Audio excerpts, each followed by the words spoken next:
him. I want to watch the news. Are you making headway at least? This is the news.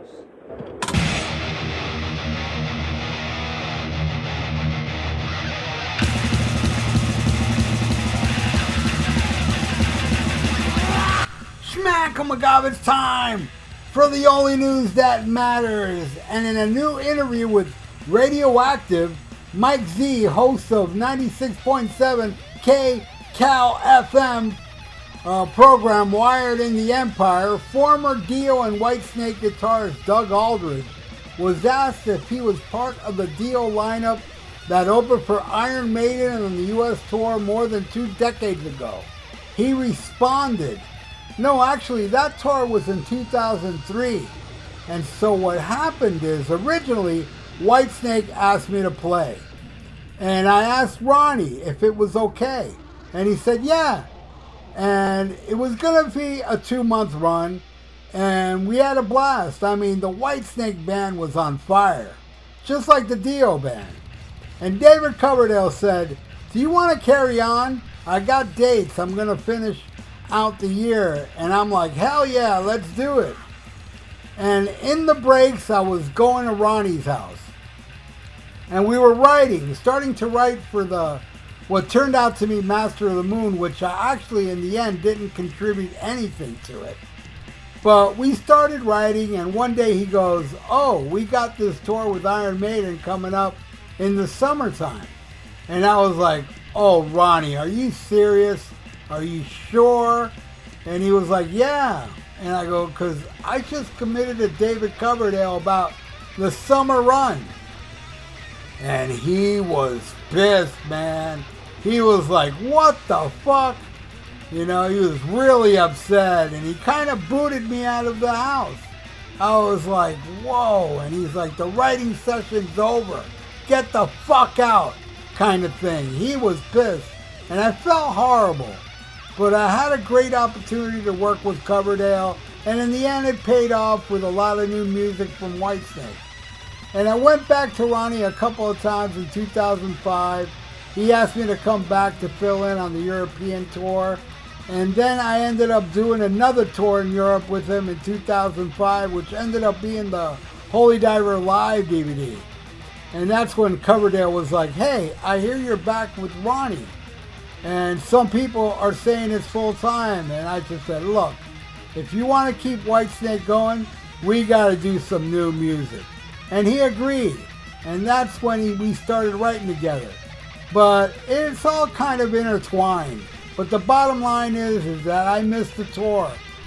And I heard it was a great tour. Last year, Aldrich confirmed that a previously unreleased Ronnie James Dio song, which he was working on with the legendary heavy metal singer before his 2010 death, will be included on an upcoming Dio collection of never heard before obscure recordings. The track in question was written during the session of Dio's Magica 2, a sequel to 2000's Magica that was left unfinished when Ronnie died in 2010. Another Magica 2 title track, Electra, made it to the 2012 The Very Best of Dio, Volume 2. I also have a picture disc, one of those record store day picture disc dealies that has Electra on it. And on a 2015 interview with Cryptic Rock, Aldrich said that he was only really in Dio for about a year. But in that year, we did do Killing the Dragon. I got to contribute to that record with a couple of songs also, which was nice. We did a lot in that first year.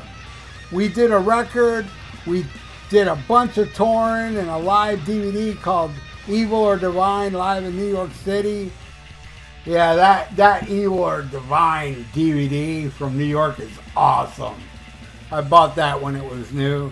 But then later on, man, he released that Holy Diver Live. And man, Ronnie always was great live, but I don't hear it on that album. I heard rumors, people saying that he had the flu when he did that Holy Diver Live DVD. You know, he had the flu. And I'm thinking, why would you release something if you have the flu? is it something that, hey, the record company don't care? You know, I guess Dio was like, phew, I'm not going to re-record my vocals for that DVD, release it as it is. I think Dio was the type of person that wouldn't, like, get his voice perfect for a live recording. I could be wrong, but, hey, judging by that Holy Diver Live, he released it as is, and it's a little heartbreaking. I don't like watching that DVD. You know, every time I watch that DVD, it's like, oh my God, Dio sounds like ass. But, you know, I saw him after that DVD and he sounded great. I'm saying, yeah, at that time, it looked like he really did have the flu. Anyway, so, and also Killing the Dragon. I did like the album. I was kind of relieved with the album, but, you know, I don't think Dio... I love him, but I'm talking about the solo Dio stuff. Nothing topped Strange Highways. Up to Strange Highways, well, I wasn't a fan of Sacred Heart, but I'm just saying, all the other albums, Holy Diver, Last in Line, Dream Evil, Lock Up the Wolves, loved them all. And then it ended with Strange Highways. Now, don't get it twisted. Let's cut the deck here. I like a lot of the Dio albums that followed. I just feel... from the first album up until Strange Highways, no album after comes close to those albums. Minus Sacred Heart, like I said before. Like Angry Machines, I think it's an awesome album. That one got a lot of flack when it came out. A lot of people didn't like that one. I thought it was great. It was heavy and it wasn't cool to be heavy at the time. I welcomed it. To me it was kind of, you know, kind of Strange Highways-ish. Just not as good, but still good. Alright? And then after that, what was that? Magica. The worst Dio album, in my opinion. I even like Sacred Heart more than Magica. I don't get it. I didn't get it. I don't like it. Whatever. Then, Killing the Dragon, which was... hey, look, we're going back to the 80s with the dragons and stuff, and you know, it was much welcome. No, it's not Strange Highways, but it's still welcome. It's a good album. I'd say probably the best one of the later stuff. And then, of course, the last one, Master of the Moon, which I liked as well. It's not a bad album. You know, the last few Dio albums are good. They're good albums. The only one I have a really problem with is Magica and Sacred Heart. The rest of them, I can deal with those songs. And anyway, with Ronnie getting mad, man, Ronnie did have a temper, but so do I. So do all of us. But Ronnie let it show one time. There's an interview, man. I wish I would have saved it. On YouTube somewhere where somebody said to Ronnie, man, you're short. And Ronnie's like, hey, man, turn off the camera. I'll kick your ass right here. I mean, Ronnie didn't fuck around, man.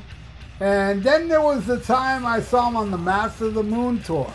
This was really unique. I was all the way in front. And all my friends noticed this too.